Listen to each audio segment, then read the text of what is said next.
Mas vamos lá.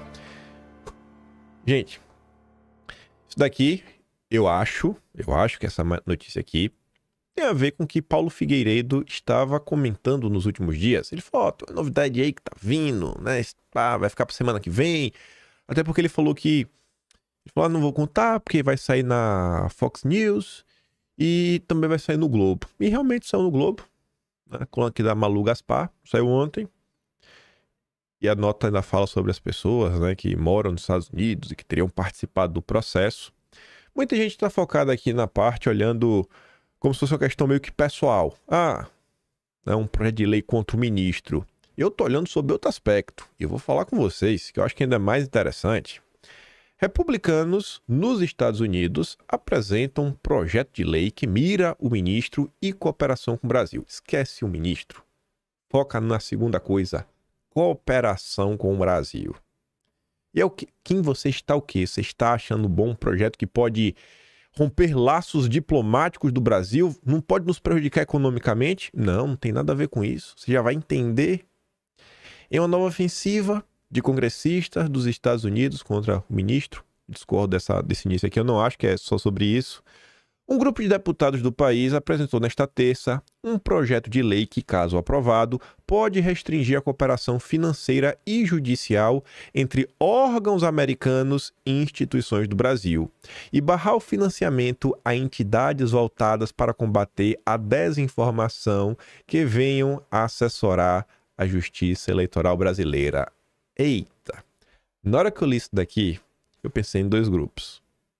Um tem três letras, o outro tem 5. Ambos ligados ao governo norte-americano.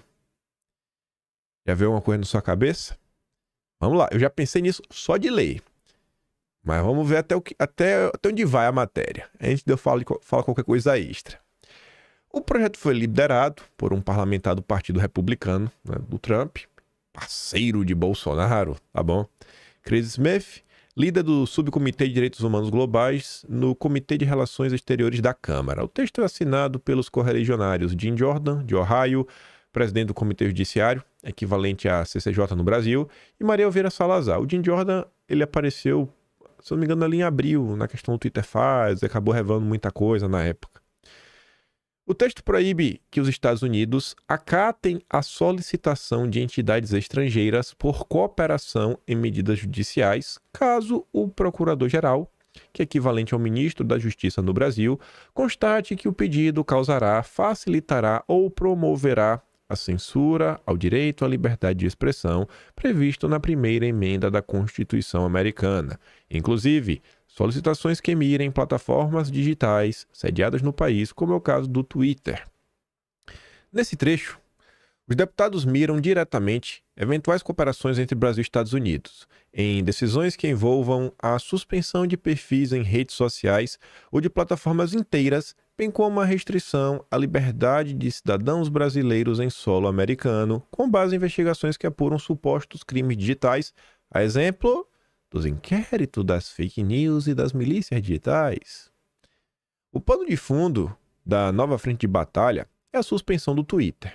Tanto que a medida determinada, pelo ministro, após a rede se recusar a nomear um representante no Brasil e referendada pela primeira turma, é citada na justificativa do projeto de lei, junto de outras decisões judiciais, como a inclusão do Elon Musk, que é cidadão americano, o inquérito das milícias digitais e a derrubada de perfis por ordem da corte. A empresa indicou novo representante, mas o ministro cobra a quitação de multas expedidas pela Justiça Brasileira para desbloquear o site. A suspensão das redes do jornalista Paulo Figueiredo, que mantém um canal de direita popular entre bolsonaristas, é citada expressamente na redação do projeto de lei como suposto exemplo de censura promovida pelo Supremo. Paulo, que vive na Flórida, também é cidadão americano e, além da restrição aos seus perfis, teve seu passaporte cancelado por ordem do ministro no âmbito do inquérito das fake news. O texto também veda qualquer cooperação dos Estados Unidos, olha agora, sob a Lei de Assistência Estrangeira Americana de 1961. E tem uma dessas entidades de 5 letras que o papel dela é levar a democracia para o exterior. Eu quero muito que o Brasil rompa, mas de vez, que ela nunca mais pise os seus pés no Brasil. Mas enfim, né, que prevê programas de ajuda externa e cooperação econômica junto a outras nações com entidades estrangeiras que tenham atuado, facilitado ou promovido atos de censura à liberdade de expressão online ou planeje fazê-lo de forma iminente. O projeto trata, como ente estrangeiro, qualquer agência, ministério, posto ou subdivisão de um governo federal, bem como entidades internacionais e ONGs com atividades fora dos Estados Unidos. Estamos chegando na parte que eu já estava pensando, falei, rapaz, será que não dá? Aí a Globo vai trazer o nome. Calma. Smith, Jordan e Salazar fizeram um levantamento de colaborações entre Brasília e Washington. Fizeram um levantamento, eu acho que eu sei de onde veio esse levantamento, não foi eu que fiz não, viu? Mas acho que eu sei, eu realmente acho que é isso aí. No âmbito do combate à desinformação e às fake news, o governo Biden-Harris conduziu a palavra que ele usa é weaponization, né? Uma armamentização dos programas de assistência a nações estrangeiras e outros meios para promover censura no Brasil e desmantelar a liberdade de expressão. Lista de cooperação entre Brasil e Estados Unidos. Entre elas, uma que a matéria cita, é uma cooperação entre o TSE e o FBI e um agente do Departamento de Justiça para debater os esforços das autoridades americanas em defesa da integridade eleitoral e contra notícias falsas. Só que isso aqui é ocorrido ainda em 2018. Governo Trump, Michel Temer. Lá atrás. Mas agora, na hora que eu li, eu já estava achando que era isso. Agora, vocês falando que eu queria ouvir. São citadas ainda a participação da Corte Eleitoral Brasileira, ou seja, o TSE, em um estudo internacional contra as fake news, financiado por quem? Um programa da Agência Americana para Ajuda Externa, USAID. A instituição americana mais desgraçada que existe. Me perdoe pela palavra, mas não tem outra. O que o USAID faz contra o Brasil há pelo menos 60 anos não está no gibi. Na área ambiental, na área da democracia, na área educacional. Gente, na área ambiental, você pega, por exemplo, o Observatório do Clima. Publicou agora um livro, como foram os anos Bolsonaro e todo o ativismo judicial que eles fizeram, né, dos litígios para salvar o Brasil de Bolsonaro. O Observatório do Clima foi criado em 2006, após um jantar da USAID. Foi criado ali. Ali que foi criado. Tem outras ONGs que atuam no Brasil que têm vínculos umbilicais com Soros, que também saíram das mãos da USAID. Quando você olha para... A gente está falando de questão ambiental. Questão de censura, está aqui, eu já trago mais algumas coisas. Quando se fala da parte educacional, é um tema que eu acho que ele qualquer dia vai acabar até virando, quem sabe, não garanto. Quem sabe dossiê histórico. Eu ainda não achei o fio da meada das notícias. Assim, alguém denunciando. Me veio até na cabeça, talvez agora, nova forma de pesquisar sobre isso. Um jornalista em específico, um jornalista e um jornal, mais de um jornal, na verdade, consigo pensar em 2 jornais e um jornalista, que acho que se eu colocar junto com o SAID deve parecer algumas coisas, mas muito se fala sobre Paulo Freire, o que Paulo Freire fez, e a educação que nós temos hoje, etc, tudo mais. Porém, não é só Paulo Freire, não, o responsável pelo Brasil estar onde está.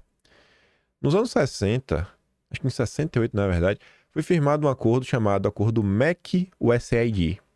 Vocês aí que têm de minha idade para cima, que é do início dos anos 90 para trás, no mínimo, você já deve ter escutado uma palavra chamada magistério. Eu cresci ouvindo falar de magistério. Não, você quem fez magistério. Eu nunca nem sabia o que era magistério. A educação brasileira, você vê que ela não condiz com o que a gente assistia na sessão da tarde, os filmes que a Globo passava, a educação americana, que o aluno chegava lá. Já no ensino médio, ele... Não, eu não quero fazer matemática, eu não gosto de matemática. O meu negócio é esporte, não, o meu negócio é o clube de xadrez. Esse negócio de você pegar matérias, créditos, isso nunca fez parte da realidade nacional e meio que não faz até hoje. Estão tentando mudar um pouco. Mas a educação brasileira, ela sempre teve uma linha mais europeia, mais francesa, universalista. E aí, isso foi sendo quebrado exatamente por esse acordo do MEC-USAID.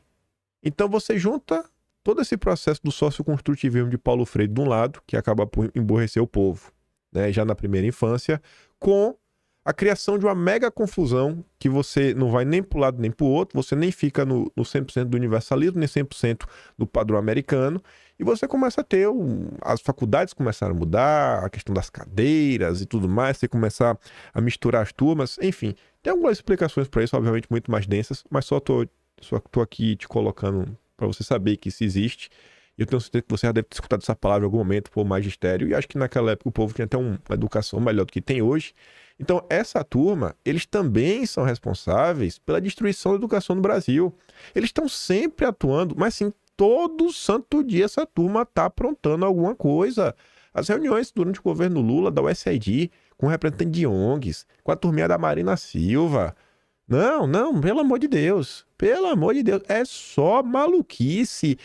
Defesa da democracia, fake news, o indígena, crédito de carbono. Absurdo. Absurdo. É uma oportunidade de realmente dar um pontapé para fora do Brasil. Essas agências, elas não fazem nada para trazer melhoria para a nação. Eu já estava achando que podia fisgar o USAID. Quando a Globo está citando nominalmente. A Globo está citando nominalmente. Mas está ali, né? O USAID financiou intercâmbio entre o TSE e ONGs de combate à desinformação financiadas pelo mesmo órgão. Estados Unidos não é aliado. Nenhum país é aliado do Brasil. O Brasil está sozinho. O Brasil pode ter pessoas que são aliadas do Brasil, que querem o melhor para o nosso país. Vocês nem querem o melhor para o nosso país. O que eu espero é o seguinte, que essa turma aí dê um enquadro. Mas deu um enquadro bonito. Não é sair na NED. A outra que eu não falei o nome, que é 3 letras, é a NED. NED. Que também tem conexão com mil coisas que aconteceu na história do Brasil. Financiamento de 1001 coisas. E até tem um advogado muito famoso agora, né? Meio de esquerda. Que ele tem um think tank. E os vínculos desse think tank dele com o NED. Nossa Senhora. Vê se um ministro muito amoroso, um ministro com muito amor para dar, que nem tá mais no governo, vê se não faz parte desse think tank. E, enfim, né? E o repasse de $200 mil de uma instituição científica vinculada ao Congresso americano, a Universidade de George Washington, para debelar a desinformação no Brasil e em outros países. Eu acho que aqui tá falando do Atlantic Council. O Comitê Judiciário e o Subcomitê sobre a armamentização do governo federal revelou como o FBI facilitou requerimentos de censura contra americanos por parte de um governo estrangeiro, acusa Jim Jordan em referência a Elon Musk e o Twitter, entre outros cidadãos dos Estados Unidos, na mira da justiça brasileira. Esse projeto de lei é crucial para impedir que autoridades do exterior silenciem vozes minoritárias a partir da ajuda do Departamento de Justiça dos Estados Unidos ou do FBI. Em agosto, quando o pau estava torando na confusão aí do Twitter, ó o Mike Pence, denunciando o quê? Eu apaguei aqui, né? Mas vocês conseguem imaginar o que é que tá aqui em azul, né? Era a corte eleitoral que a matéria está citando. O governo americano, o USAID e o NED. Ele fala, rapaz, se o Departamento de Estado de Biden, o USAID e o NED, e não sei o que seria, o GONGOS, né? Acho que deve ser... na verdade é NGOs, né? O GO não sei o que é. NGOs é Non-Governmental Organization. São as ONGs. Financiadas pelo... A tradução que eu botou aqui? O SG? Não sei o que é SG. Enfim, no Brasil, não tomaram as ações abaixo sobre a proibição do Twitter no Brasil. A Câmara de Representantes República, né, pode zerar todos os seus programas de lançamento. A tradução do Google é horrível. Tá ali de novo, né? Deve ser imediatamente removido o cargo do presidente lá da casa, a menos que se comprometa a realizar uma audiência pública sobre o papel do Departamento de Estado, da USAID, do NED, na censura no Brasil. Intime todas as agências participantes e prenda todos os principais funcionários para entrevistas transcritas. Em abril, quando teve Twitter Files, no âmbito de liberdade de expressão, porque a gente já falou disso muito tempo antes, mas no âmbito da liberdade de expressão, graças a Deus tem vocês aí, né, para mostrar A gente não tem birra. A birra da gente não é momentânea. A gente tá pensando no Brasil, a longo prazo. Quem falou que se pudesse fazer um único pedido pro Trump após eleito seria: tire o dinheiro da USAID. Só isso, cara. Não precisa interferir no Brasil, não. Não precisa fazer nada. Só tira essas misérias daqui de dentro. Paulo, quem leu direto o relatório do Atlantic Council? Não tem muitos dias, eles me mostrou isso em vídeo. Se Trump voltar a tirar pelo menos o USAID das costas do Brasil, já ajuda muito. Pois é. É quem financiou a prática de censura. E aí no mês de abril, você pega lá no Atlas, capítulo A Verdadeira Orquestração, ele já começa com aquilo ali, ó. O órgão científico ligado, né, aos Estados Unidos, ali, ó, Atlantic Council. Desinformação em democracias, fortalecendo a resiliência digital na América Latina. E o povo tava lá porque o Atlantic Council, né, tinha uma extrema esquerda dos Estados Unidos e grande interveniente do complexo industrial da censura está a fazer lobby pela censura na América Latina e no Brasil. E a gente já comentava, né? A censura de mensagens de texto financiadas por dólares de impostos dos Estados Unidos do Brasil, até 2022, mas que isso aqui a gente comentou em abril desse ano. Tomei conhecimento em abril desse ano, mas tá ali. Estamos comentando. E, enfim, né? Já que terminou isso daqui, até falei do Atlas. O mês de setembro acabou, né? Anteontem. Então ontem foi o dia que ainda tá algumas notícias da rebarba do final de setembro. Hoje é dia 2 de outubro e o esqueleto do Atlas de setembro já tá pronto. Só pra mostrar aqui umas coisas para vocês. A questão da eleição, o Twitter e, sei lá, algumas coisas acontecendo no Brasil meio que ofuscaram o governo. Veja que o governo Lula ele meio que deu uma desaparecida no mês de setembro. Você falou sobre a questão das queimadas que tá ali, né? Você pega aqui, Brasil em chamas. Mas tiveram as confusões internas. E o caso que chamou a atenção foi o Silvio Almeida, que poderia ter chamado mais atenção, não fosse outras coisas de maior magnitude que estavam ocorrendo no Brasil. Aí tem a notícia do petismo econômico, Galípolo, né, o Banco Central, pandemia das bets, as bets por outro ângulo, e só em setembro. Aí vem, né, Lula se rende ao império, toda a vassalagem do Lula na ONU, toda a parte da questão da agenda verde dos petistas, Brasil em chamas, embate SG, aqui é fora do petismo, orquestração global pró-censura, toda a cobertura que a gente fez principalmente daquela reunião, né, os preparativos pré e pós, a reunião do Lula com os democratas para censurar todo mundo. Venezuela, ainda foi assunto. Trump. Twitter é um tema gigantesco. Primeiros dias de banimento, a inquisição contra os detratores. Esse tema vai terminar com aquelas matérias, né, que o ministro pediu as listas de quem acessou o Twitter com VPN. Depois tudo sobre a Starlink. Esse tema é gigantesco. Críticas sobre o banimento. Acho que eu nunca teve um tema em nenhum Atlas com tantas notícias, né? Aqui tá agrupando tudo que saiu de imprensa, de matéria de opinião, de editorial, de tweets, vídeos, de pessoas fora da bolha da direita, né? Criticando esse banimento. As pressões internacionais que o Brasil tomou, tipo Bill Ackerman, aquele cara que gere fundo reclamando, o cara da FCC, é como se fosse a Anatel dos Estados Unidos reclamando, enfim, todas essas notas internacionais estão ali. Verdivaldo, ele publicou uma parte só, tá sumido, viu, Verdivaldo?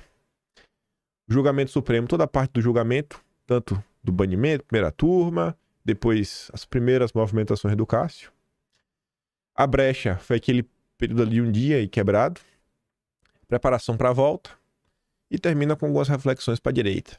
Algumas coisas que a gente pontuou.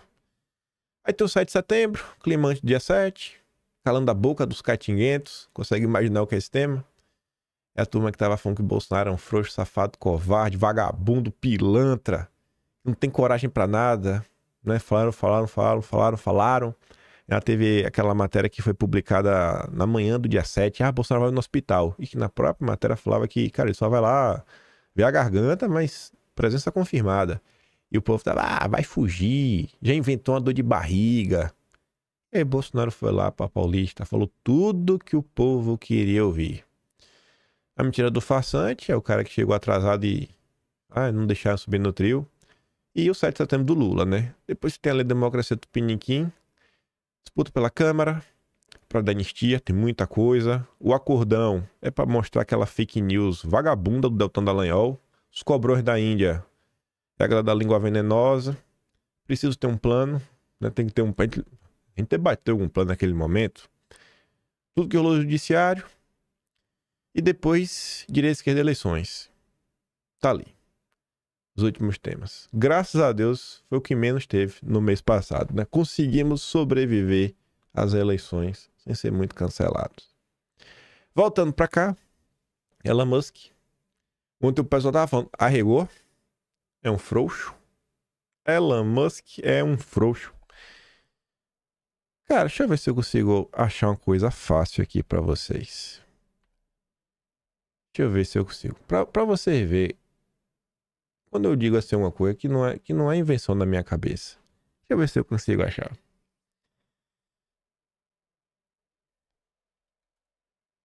Deixa eu ver.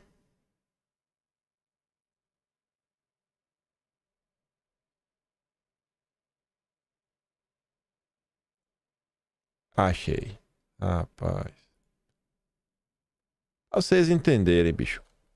Que o Brasil não é pra amadores. Se liga nisso daqui. Isso aqui é de dias atrás, mas se encaixa muito no período recente, né? Quando eu falo pra vocês que o povo anda muito odiento. Ontem à tarde a gente falou, não, Elon Musk arregou. Eu não sei nem se ele tá realmente lutando pela liberdade de ninguém. Mas pra vocês terem noção como tá o clima nas redes sociais. A gente comentou ontem, né? 42% basicamente do Twitter contra Bolsonaro. Twitter agora com a bolha basicamente de direita. A PAN coloca aqui, né? Imagina Elon Musk se pautar nas tomadas de decisões pelo bolsonarismo. Ela tá sendo irônica. Mas essa postagem aqui tá falando de forma, assim, honesta. Esse cara aqui está falando isso aqui de forma séria. Elon Musk foi claramente assessorado pelos bolsonaristas, adotou a estratégia fracassada de fustigar o inimigo e depois recuar. Como resultado, vai ceder mais controle do Twitter do que se tivesse simplesmente obedecido ao ditador careca sem lutar?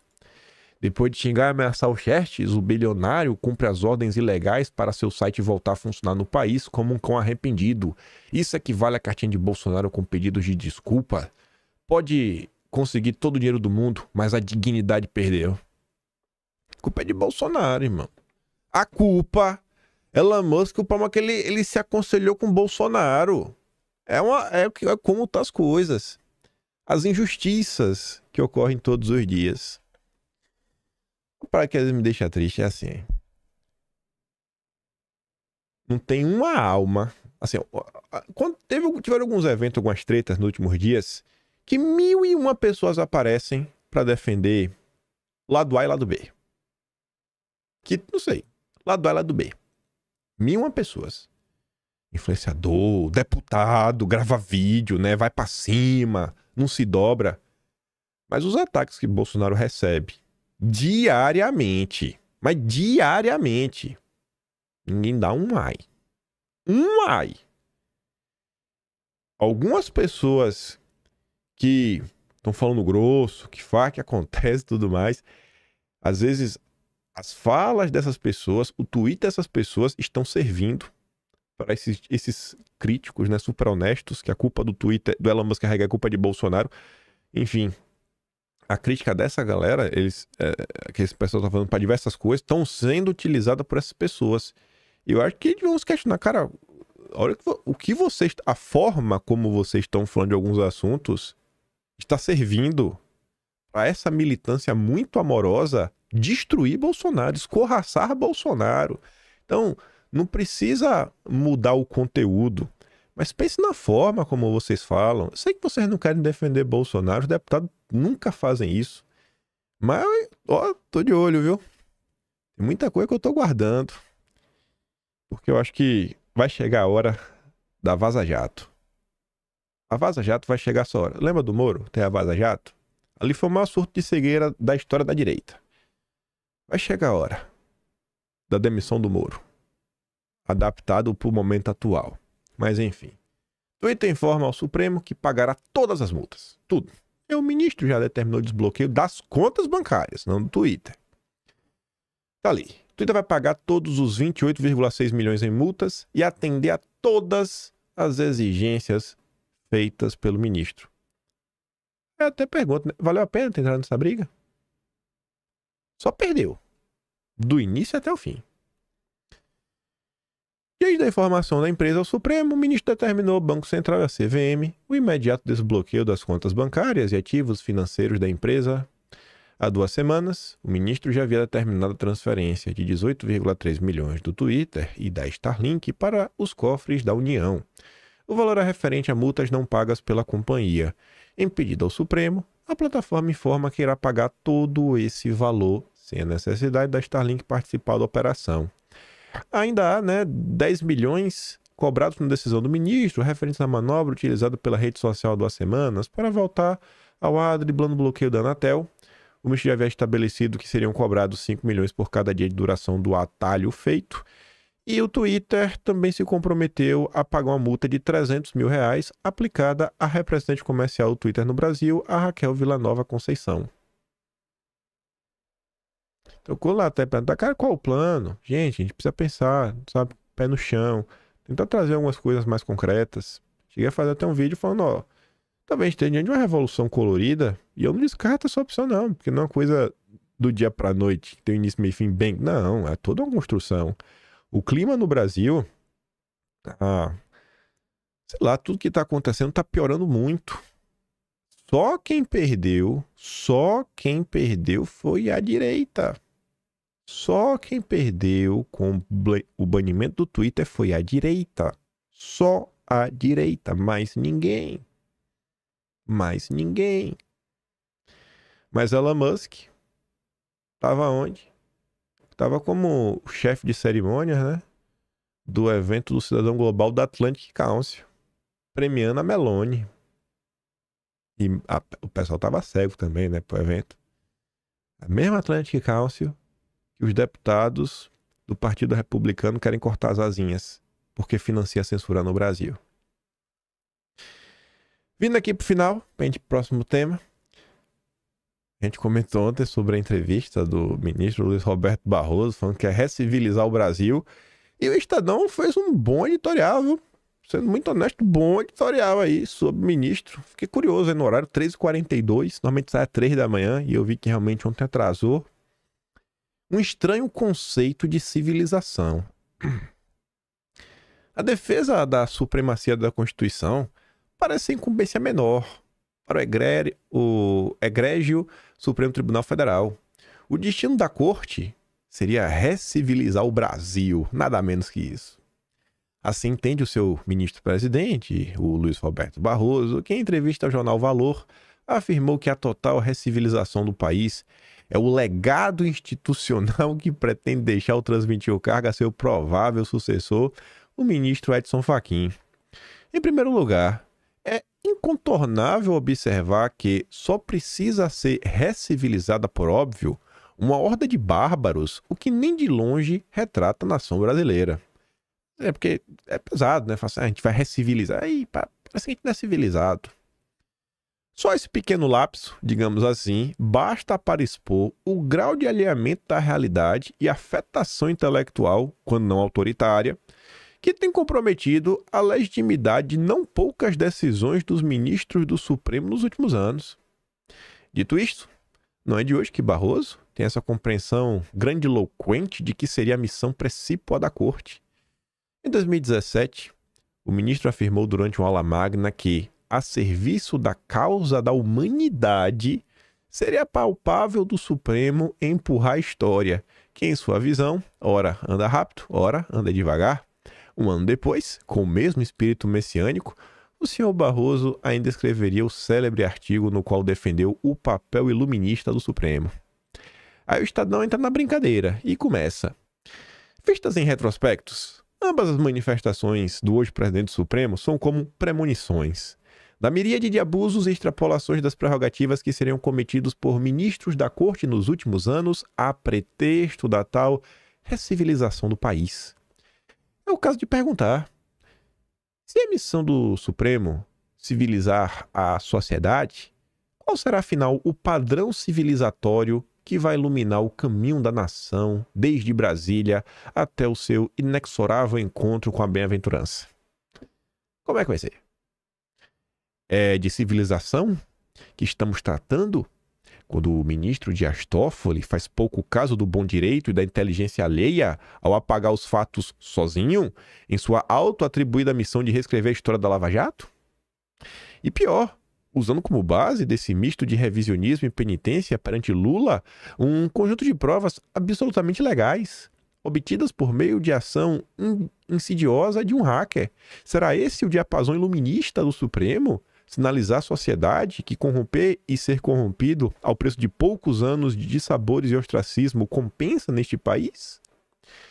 Foi isso que Toffoli indicou, mais uma vez, quando exonerou o notório empreiteiro Léo Pinheiro de todas as condenações por crimes que ele confessou em acordo de colaboração firmado com o grupo de trabalho da Lava Jato no âmbito da PGR. No afã de se apaziguar com Lula, Toffoli não teve o cuidado de observar que Léo Pinheiro jamais poderia ser vítima de conluio entre o então juiz Sérgio Moro e a Força Tarefa de Curitiba, porque o seu acordo de colaboração foi firmado em 2019, sob os auspícios de Raquel Dodge, então à frente da PGR, sendo homologado meses depois pelo ministro Edson Fachin. Mas sigamos. É de civilização que estávamos tratando quando Ricardo Lewandowski, então ministro do Supremo, obliterou o trabalho do Congresso que resultou na lei das estatais, e isso para atender aos interesses de um governo do qual ele logo faria parte? E o engraçado depois que o tribunal entendeu que não tem que manter a lei das estatais. Mas não pediu pro Lula demitir ninguém, porque partiu do pressuposto que o Lula fez indicações de boa-fé. Civilizar o país, por acaso, é fazer letra morta da lei, que moralizou a gestão de empresas como Petrobras, após a arrasia promovida pelos governos lupetistas, seja por má gestão, seja pelo enriquecimento ilícito dos criminosos apanhados pela Lava Jato? É de civilização que estamos tratando quando ministros do Supremo viajam o mundo afora, às expensas de indivíduos e empresas que têm seus interesses diretos em jogo na corte? É? Com notável arrogância, Barroso desdenhou da necessidade de um código de conduta para ele e seus pares, pois, já na lei orgânica da magistratura, uma lei que muitas vezes os próprios ministros não cumprem, e o controle da TV Justiça, como se os casos de conflito de interesses se estabelecessem diante das câmeras. Disse com razão que o Supremo carece de autocontenção. Antes a corte carecesse só disso. Bem meio atrasado, né, esse texto, porque é uma crítica que a direita vem fazendo há um bom tempo, mas está do que nunca. E pegando um gancho nisso aí, pra gente falar também de situações similares, só tomar água.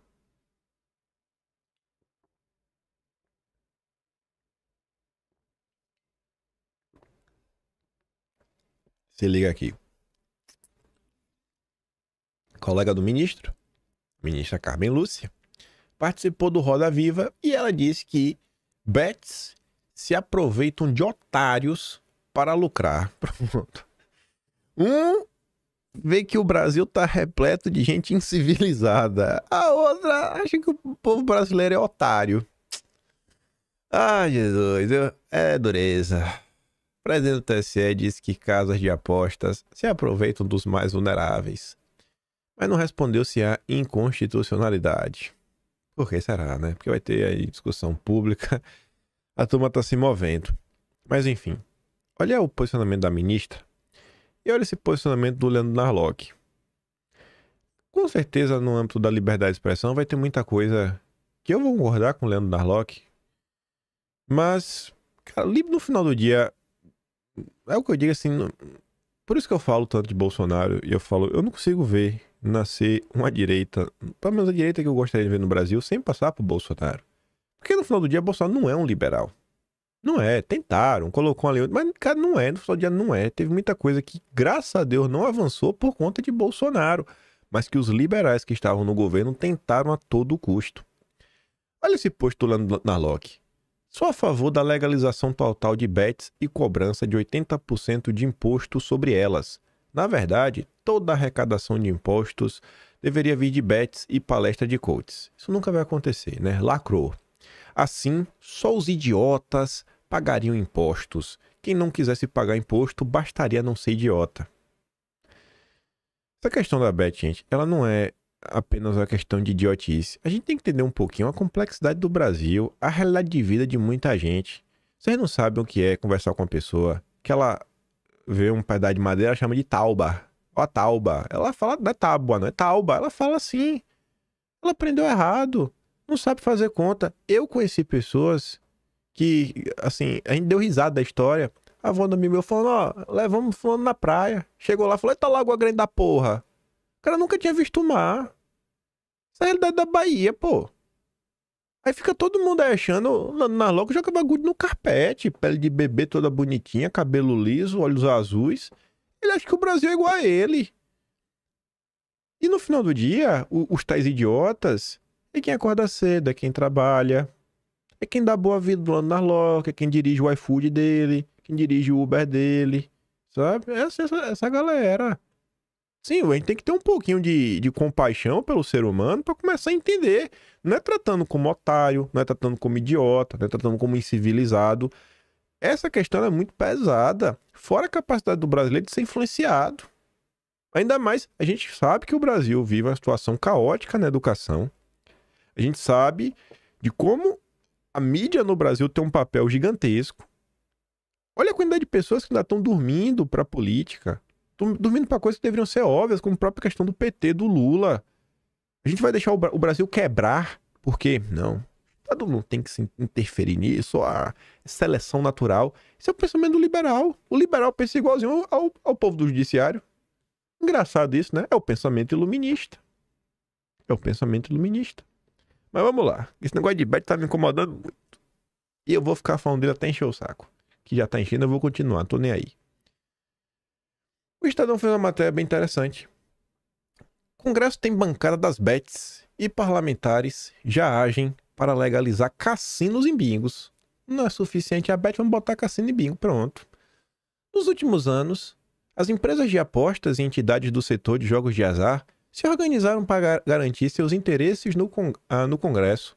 As bets conseguiram várias vitórias na tramitação do projeto, né, do Lula, que regulamentou as apostas online. É um programa criado pelo Lula.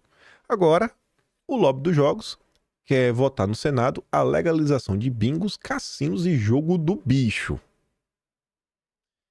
O Estado identificou 12 deputados e senadores que defendem os interesses da jogatina no Congresso, formando uma espécie da bancada das bets. O grupo é diverso e inclui congressistas de todos os credos, vai de, Ciro Nogueira, até Rogério Carvalho do PT. Todos os parlamentares citados nesta reportagem foram procurados. Uma parte diz atuar para controlar os efeitos negativos das apostas e para fazer o setor pagar tributos, a outra preferiu não se manifestar. Para identificar os principais nomes da bancada das bets, a reportagem do Estadão analisou a tramitação dos projetos relacionados ao tema, as agendas de reunião de autoridades no Ministério da Fazenda, que trabalham com as apostas esportivas, e conversou com congressistas contrários à legalização dos jogos. O grupo Pró-Jogos é formado por 5 deputados e 7 senadores, de PT, PL, quem será que é do PL? União, PSD, PP, PSDB, Podemos e PV. As bets são legais no Brasil desde 2018. Temer. Foi Bolsonaro. Temer viu uma medida provisória sobre loterias. O tema deveria ser regulamentado em até 2 anos, durante o governo Bolsonaro. Mas Bolsonaro não fez. Não fez. Bolsonaro não ia legalizar essa porcaria. Jogo de azar não ia passar no governo Bolsonaro. Chegou na mão do Lula, a Haddad viu uma possibilidade de aumentar o dinheiro. Vamos ganhar dinheiro aqui em cima. Vamos ganhar dinheiro em cima disso. Vamos. A bancada das bets trabalhou durante a tramitação do projeto de lei enviado por Haddad ao Congresso. Garantiram, assim, diversas vitórias às bets, como aumento de prazos, redução de tributos. Não basta aprovar, tem que ainda dar uma colher de chá. Também foi na Câmara dos Deputados que o projeto passou a permitir os chamados jogos online, categoria que faz parte do jogo do Tigrinho. O projeto original do governo tratava apenas das apostas esportivas e não desse tipo de cassino virtual. Um dos principais nomes da bancada, o deputado Adolfo Viana, do PSDB da Bahia, foi o relator do projeto do Haddad na Câmara. Ele garantiu em seu relatório a redução da contribuição das bets para a Previdência dos 10% iniciais para apenas 2%. Hoje não se trata de liberar ou não liberar os jogos online no território nacional. Tem-se de termos a responsabilidade de regulamentar essa atividade que acontece em todo o território nacional, disse ele na votação do projeto na Câmara em dezembro passado. 2 ministérios comandados pelo Centrão, Turismo e Esportes, saíram beneficiados na distribuição dos lucros das bets determinadas pelo Congresso. Ambos ficarão com 4% do total arrecadado pelas empresas. Do total arrecadado, 82% ficam para as empresas e só 1,82% vai para a educação. Isso foi feito no governo Lula. Vários senadores apresentaram emendas para aumentar o prazo das concessões das empresas. A atividade depende da autorização do Ministério da Fazenda. Soraya Tronic, olha só. Olha a Soraya, a Tigrona, Nelson Trade e Rogério Carvalho do PT, eles sugeriram que a validade da licença subisse de 3 para 5 anos. Carvalho é uma das vozes dentro do PT em prol dos jogos, enquanto todos os integrantes do partido de Lula torcem o nariz para a atividade. Esta modalidade, cassinos e bingos, pode gerar emprego e mobilizar setores da economia. Então por que não pode ser regulamentada? Muito emprego vai gerar. Emprego de quê, eu quero saber. Apontado por colegas como um dos principais defensores das bets, João Carlos Bacelar Batista, do PV da Bahia, propôs algumas emendas para beneficiar as empresas. Como é que ele inclui os jogos de videogames e esporte no rol daqueles nos quais se poderia apostar? Já, olha ele, Luiz Felipe de Orleans e Bragança, apresentou emenda para que as bets possam adquirir os direitos de transmissão de eventos esportivos. A mesma emenda também foi feita a Soraya, pronto. A Bet já tá pequena, vai controlar o esporte. Pronto. Bet controlando esporte. Mas que ideia sensacional, viu? Nossa senhora. E rapaz, parabéns, viu, princeso? Se eu não gosto quando chamo o senhor de princesa, eu sou um princeso, viu? Mas que ideia de jirico, viu? Tinha que ser liberal. Não foi nem o Pele Raiz dessa vez. Aí o Estadão, o princeso disse em nota que sua emenda teve por objetivo fomentar o esporte e aumentar a transparência do setor, né? Nossa senhora. Ai, quem poderia imaginar? A regulamentação adequada é o meio mais eficaz para integrar o mercado de apostas, permitindo a competitividade saudável e garantindo segurança jurídica e proteção aos consumidores, especialmente os mais vulneráveis. O dado da realidade, princeso, mostra que o Brasil está sendo destruído pelas bets. Essa é a realidade. Não tem competição justa, não tem, sabe, segurança jurídica, não tem proteção a vulnerável, não tem nada, cara. Devia trabalhar para destruir essa porcaria. Para reduzir. O senhor devia trabalhar para ser proibido patrocínio de bet em esporte. Devia trabalhar para isso. Para não promover esse tipo de coisa. Tipo cigarro, mas não pode ficar usando, né? Você vê o pessoal antigamente na cor. Não sei se, acho que Fórmula 1 ainda tem, porque é um negócio internacional, mas não tá mais como era antes, pô. Tem alguns comportamentos que são nocivos. A gente tem que parar com essa ideiazinha de... Esse mesmo papo do... O dinheiro do cara, ele faz o que ele quiser. É o mesmo raciocínio do... Fumaça, quem quiser. Não, a fumaça é pra quem quiser. Ah, mas é legal. Uai, a bet também podia ser legal. É só uma questão, não sei nem porque é legal, né? Porque cada um faz o que quiser. Meu corpo, minhas regras. É o mesmo raciocínio. Por isso que eu digo, eu não consigo ver a criação de um direito no Brasil que não passe pro Bolsonaro. Porque eu não vejo Bolsonaro com esse tipo de ideia. Inclusive, vamos mostrar uma nota sobre o governo Bolsonaro. Falando do Guedes. Quando o governo Lula decidiu regulamentar as apostas online, a tarefa ficou a cargo da então secretária adjunta de Prêmios e Apostas da Fazenda, Simone Aparecida Vicentim, e do ex-assessor especial, Francisco Cimino Mansur. Eram os 2 assessores do governo Lula focados nisso. Bem, eles foram exonerados de seus cargos em maio e fevereiro de 2024, devido a atritos com integrantes do Centrão. Como mostrou o Estadão, assim que eles saíram do governo, os 2 foram chefiar a área de betting, de apostas, de um escritório de advocacia que participou das discussões sobre a regulação dos jogos. Curioso, né? A galera que participou da regulamentação foi trabalhar no escritório de advocacia que cuida da questão da... Ângelo Coronel e o Irajá. O Irajá ficou conhecido esses dias, né? Brigando aí na internet. Foram recebidos pelo Haddad para discutir sobre o tema. Felipe Carreiras, também do PSB, que foi relator do projeto de legalização dos cassinos durante o governo Bolsonaro, mas não avançou. Ângelo Coronel relatou o projeto das bets na Comissão de Assuntos Econômicos do Senado. Em seu texto, reduziu o tributo cobrado das empresas em relação à alíquota aprovada na Câmara. A reportagem, ele diz que seu relatório inclui medidas de prevenção ao vício em apostas e impedimento de apostadores com comportamento desvirtuado ou doentio. Tá bom. Deu muito certo, senador. Deu muito certo. Nossa, o senhor conseguiu salvar o Brasil. O economista Tiago Conte, do INSPER, avalia que a prioridade do governo foi apenas a arrecadação dos jogos, sem uma análise mais criteriosa sobre as possíveis consequências sociais da decisão. No Brasil, não há exigência de se fazer análise de impacto legislativo antes da aprovação de uma lei, o que leva a uma série de decisões com baixa qualidade de fundamentação. Do ponto de vista econômico, as bets dos cassinos, o jogo Tigrinho, tem diferenças importantes, sendo este segmento de cassino online no celular muito mais viciante e com mais pesquisas econômicas demonstrando as dificuldades de superação do vício que eles causam. Não foi feito nenhum estudo competente de análise de impacto legislativo ou análise de impacto regulatório para essas mudanças, como estas atividades são regulamentadas no Brasil. Enfim, depois de tudo isso que está rolando, tem um novo projeto para passar em questão de cassino, bingo, jogo do bicho. Está lá no Senado. Para o Pacheco, a legalização significa trazer para o controle do Estado uma atividade econômica que já ocorre. Não sei se tem esses cassinos por aí a torto direito, não, viu? Acho que vai dar ruim, Pacheco. O projeto que Pacheco quer pôr em votação foi apresentado em 91 pelo ex-deputado Renato Viana, do PMDB de Santa Catarina. Sandro Irajá, filho da Cátia Abreu, é o atual relator do projeto de liberação dos cassinos no Senado. Bom demais. Tem outra proposta de legalização que está na mão do Ciro Nogueira. Na gestão passada, Ciro Nogueira integrava a ala que defendia a legalização das apostas dentro do governo. É o Centrão que se uniu com os liberais. Na primeira tentativa de votar o projeto em 2016, a comissão especial que analisou a proposta foi presidida na época por Almar Nascimento, que quer ser o próximo presidente da Câmara com apoio do Lula. Enfim, Ele, como líder do Bloco Parlamentar da União Brasil, Elmar também encaminhou voto favorável à regulamentação das bets no ano passado, para ajudar o Lula.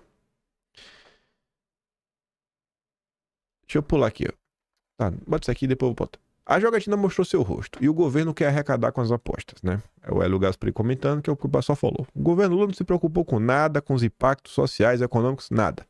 Só queria ganhar um dinheirinho com isso, para fechar na meta. Aí olha essa. Estrago de bets em famílias é problema que a gestão Lula colhe por só ter pensado em arrecadação. Olha o subtítulo. Documentos internos do Ministério da Fazenda do Haddad mostram que o tema foi tratado apenas como uma questão a ser regulada para definir qual alíquota de imposto o setor teria que pagar. Aí olha o texto, o que eu separei. Ao tratar do tema nesta sexta, Haddad apontou suas críticas à gestão Bolsonaro. Quis colocar a culpa em Bolsonaro, alegando que o governo passado deixou correr o assunto sem qualquer definição. Documentos internos do Ministério da Fazenda, obtidos por meio da Lei de Acesso à Informação, revelam, no entanto, que a regulamentação que Haddad diz ter colocado para andar começou com o que foi produzido pelo pessoal do Paulo Guedes. O texto de uma medida provisória ficou pronto e foi para a Casa Civil, mas Bolsonaro estava mais preocupado em tentar se reeleger e não assinou o ato. Parabéns, Jair. Parabéns. Tava com a prioridade certa. Tava com a prioridade... É isso aí, Jair. Isso aí. Esquece as porcaria. Os documentos da Fazenda mostram ainda outro lado da história. Quando a equipe do Haddad desengaventou o texto da MP do Guedes e começou a atualizá-lo, a discussão principal era o valor de alíquota e questões jurídicas para garantir a cobrança pelo governo. O tema ficou restrito à esfera da equipe econômica. O processo ainda tem manifestação da Caixa Econômica Federal, que temia ver suas loterias enfraquecidas pela concorrência digital das bets. Até agora, não se fala da marcha ré, ou seja, proibir as bets. O setor hoje banca times de futebol, deve estar despejando milhões em publicidade nas transmissões de jogos. Já houve o tempo que dinheiro fácil de anunciante inapropriado foi banido. É só lembrar que não se vê mais cigarro e cerveja bancando eventos esportivos. Mas se depender do princeso, isso vai mudar. Né, princeso? junto com a Fatal, aquela de mulheres sem roupas, né? Você ganhar amor, você trocar seu dinheiro por amor. Liberal, gente. Liberal é isso. Liberal é... O governo Bolsonaro deu certo graças a Bolsonaro. Não foi graças a Paulo Guedes, não. Tô fora. Eu gosto de Bolsonaro.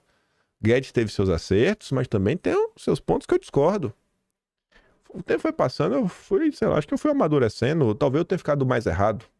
Mas hoje eu olho e eu vejo cada vez mais uma incompatibilidade do Brasil que eu quero ver nascer com a agenda liberal. Não sei se tem a ver com questão de valores, não sei. Falando do Brasil que eu quero ver nascer. O que eu quero não encaixa com os liberais. Aí vai da moral de cada um, mas o meu não encaixa. Por outro lado, aí você vê como as coisas são curiosas, né? Alessandro Vieira odeia Bolsonaro, participou da CPI do circo, de tantas outras, sempre jogando contra, sempre bola nas costas. Ex-policial federal, talvez seja por isso, né? Tá ali, ó. Estado tem papel de limitar danos aos mais vulneráveis. Sim, cara. Eu sou a favor disso daqui. Realmente tem que pensar o que é que a gente pode fazer. Não pode deixar essa questão das bets correr solta do jeito que tá correndo. Já tá para superar em tamanho o mercado automotivo inteiro, com todas as fábricas, oficinas, concessionárias, serviços diversos de lavagem, hidratação de couro, e uma coisa que acontece, plotagem, seguradoras. O que mais tem o serviço de carro aí? Enfim, comentei vários. E não tem condição com toda a logística envolvida. Pelo amor de Deus. Pelo amor de Deus. Para além da corrosão da renda dos mais pobres, as bets têm fortalecido o poder paralelo no Brasil. Que tem esse outro ponto também. Esta conta se volta para focar em outra atividade criminosa difundida por essas bets. Trata-se de lavagem de dinheiro que produz sérias consequências sobre a vida política e sobre a arrecadação. Não há estatísticas confiáveis sobre quanto as bets concorrem com essas práticas, mas há fatos e indícios suficientemente alarmantes de que vão adquirindo grandes proporções. Vai falar do Gustavo Lima, mas tá ali, ó.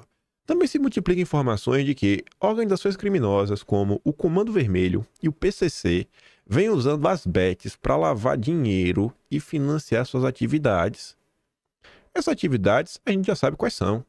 Além de espalhar essas substâncias ruins, dedicam-se a aliciamento de políticos, convencer juízes, promover lobbies que aprovem leis de seu interesse nas 3 instâncias do governo para controlar a máquina pública, como a questão do transporte coletivo na cidade de São Paulo.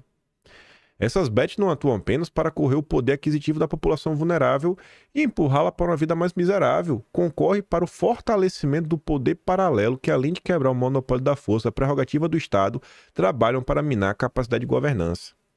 Durante o caso da Deolane, o Metrópole publicou a nota que a polícia conseguiu achar o vínculo com a máfia chinesa. Não existia esse problema no Brasil. Gente, não existe um único ganho até o momento dessa questão da bet. Não existe um único ganho. Só prejuízo atrás de prejuízo. Mas qual a preocupação do governo Lula? Aí você vê a matéria que tá ali, né? Os documentos internos. Não, a Caixa tá preocupada, né? Com a loteria dela. A Caixa se prepara para lançar sua própria bet em abril de 2025. Parabéns, Lula. Parabéns, campeão. Isso aí. Dali. Loterge obtém liminar e garante a atuação das bets no Rio de Janeiro. A Justiça Federal do Distrito Federal concedeu a liminar à Loteria Estadual do Rio, na qual suspende os efeitos da portaria decretada pelo Ministério da Fazenda que restringe a ação das bets em todo o país. Na prática, a decisão autoriza que as bets licenciadas pela Loterge podem continuar operando em todo o território nacional. Não tem condição. E esse povo é tão cara de pau que a associação deles, ele tem uma associação já, ó. ANJL, Associação Nacional de Jogos de Loteria. Eles afirmaram ao bastidor que as empresas do setor, as chamadas bets, não são culpadas pelo endividamento das famílias relacionado ao uso excessivo de sites de apostas. Para a entidade, que representa as principais companhias em atuação no país, o problema é que os brasileiros ganham pouco. O argumento deve ser apresentado pela entidade na audiência marcada para novembro, no STF, que discutirá a ADI aberta pela CNC contra a lei que regulamenta as casas de aposta.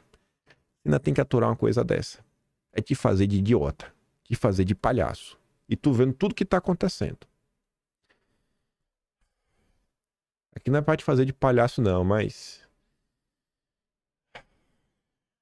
E ninguém fica feliz com a notícia dessa, né? Governo paga 57 mil reais para treinar cozinheiros de Lula e Janja. A proposta do treinamento é que funcionários aperfeiçoem técnicas, serviços e funções cruciais no atendimento à família presidencial na área de gastronomia. Pai, não pode comer carne ruim não, viu? O cronograma de um curso ensina o preparo de churrasco com carnes nobres, que vai da releitura de pratos tradicionais até a criação de receitas exclusivas. No módulo Cozinha Clássica, previsto na ementa, os funcionários aprendem técnicas de corte, limpeza, posicionamento, armazenamento de pescado, frutos do mar, carnes bovinas, aves e vegetais. Tá bem, Lula. Eita que o Lula luxa, viu? O bicho gosta de luxar. Enquanto isso, essa é a realidade do Brasil. Lula deve terminar mandato com 4 anos de déficit fiscal efetivo. É o que estão lendo os dados oficiais mais recentes divulgados na proposta de orçamento 2025 e no quarto relatório de avaliação de receitas e despesas do orçamento deste ano. Os 2 documentos oficiais deram um panorama do que esperar para as contas do governo até o final de 24 e na segunda metade do governo Lula 3. Aí você fala, tá, mas e o impacto disso na minha vida? É o seguinte, o governo, ele ainda é responsável, a gente reclama que o governo não entrega infraestrutura básica, esgoto, ruas asfaltadas, né, bem asfaltadas. Quanto maior a dívida, maior o juro que você paga por mês. E o juro está corroendo todo o orçamento brasileiro. Basicamente, todo o orçamento brasileiro hoje está indo para pagar dívida. Só isso. Você tem o orçamento, assim, essencial, né? Esqueci o nome agora. Que não tem como você abrir mão dele. Você tem um discricionário, que dá para gastar um pouquinho aqui. Não tem mais. O próximo cara que chegar aí vai ser cara crachá. Ele não vai poder fazer nada. Não vai ter orçamento.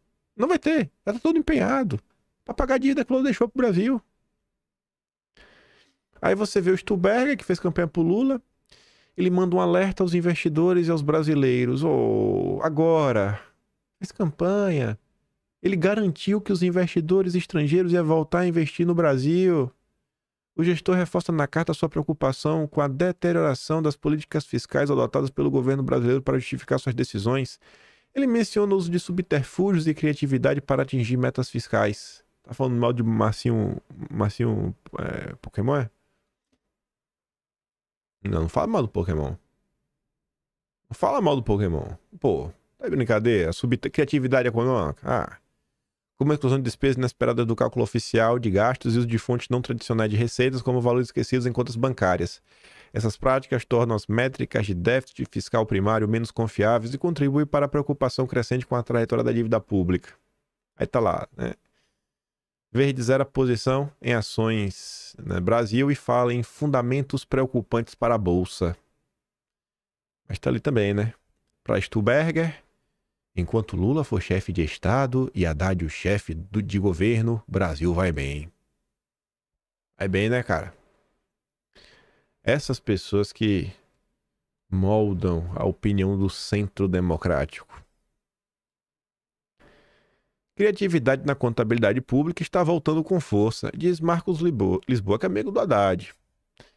Aí ele fala da questão dos truques fiscais que voltaram. Aí ele cita aí que as metas fiscais do novo arcabouço estão se mostrando pouco eficazes para controlar a dívida pública. Sério? Vocês estão percebendo isso agora? Quem poderia imaginar, viu, bicho? Quem poderia imaginar? Enfim. Amanhã, quem sabe, falamos de eleição. É porque assim, é um assunto que no Atlas ele vai estar. Como tem muita coisa que eu não comentei em vídeo que tá no Atlas. Tretas que aconteceram que eu não vou deixar de comentar. Até porque eu acho que em algum momento vão fazer sentido. E a gente vai precisar relembrar delas. Mas enfim, a gente comenta isso amanhã, ou quem sabe outro dia. E tinha pra comentar mesmo foi os 3 primeiros temas. Falar de Brasil. Não dá pra esquecer o Brasil. Também não dá pra esquecer a eleição, né? Óbvio, a eleição é domingo. Na verdade, nem eleição, né? Tá todo mundo só fala de São Paulo. Nossa. Mas enfim. Eu fico por aqui. Como sempre digo, se dá meu trabalhinho, quiser dar um pouco mais. Passa membro do canal, tem um botão de valeu, tem um Patreon na descrição e tem o Atlas Brasileiro, kimpan.com.br. Dia 15 agora, sai o de agosto. 20. Minha Nossa Senhora. Esse tem acho que 460 páginas, mais de 100 mil palavras também. Trabalho, viu? Trabalho, mas não para. Pelo menos os 48 do Lula 3 a gente vai fazer. Depois, eu vou avaliar. Vamos ver, vamos ver. Mas os 48, 48 a gente vai até o fim. Aí que os 3 lá resolvam parar de trabalhar, que eles vão ver o deles. Eu fico por aqui. Lembre daquela curtida compartilhada. Volta amanhã. E eu deixo que ele ganhe beijo, abraço, tamo juntos. Valeu, meus amigos. Fui.